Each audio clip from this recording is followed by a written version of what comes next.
जय जगन्नाथ सांग माने वेलकम करछि नुआ एक परिसर को। आज मंगलवार मोर दिनटी आरंभ होइथिला सकाळर मॉर्निंग वॉक रो।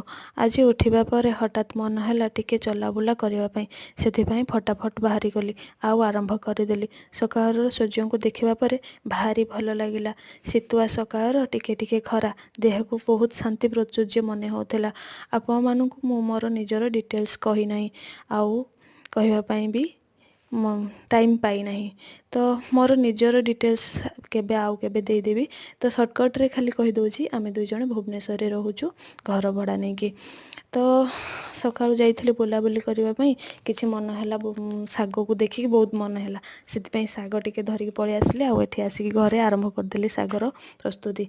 आउ साग को मु बड़ी बैगण आलू पकेकी रांधिबी, कहीं ना ई सागटा को सेमती ही रांधंदी। आउ मते एमती रांधिले बहुत भल लगे, सेति पई मु एमती आज करूची। तो आपण माने तो जानिथिबे, तो ओडिया लोक साग पखाळ खाइबा को इच्छा करती सबु बेले। आ मु जेहेतु जने ओडिया, मते साग केबा केमिति भल न लागिबो। साग मोर बहुत पसंद, आ पखाळ भी मोर बहुत ही पसंद।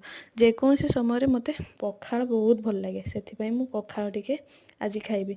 सेति पई साग सहित मु करिछि सुजना नाड़ी आलू छुईर गोटे बेसर भजा जोटा को कहती, आ फूलकोबी आलू भजा, दही पखाळ, दही को भात रे मिसेकी रखिछि, ताकू ही आज खाइबी। आपण माने केमती खांती साग पखाळ मते कमेंट रे कहिबे, काहेकि ना मु तो नुआ नुआ यूट्यूब चैनल चलाउछि आ जानि पारुनी ठीक से।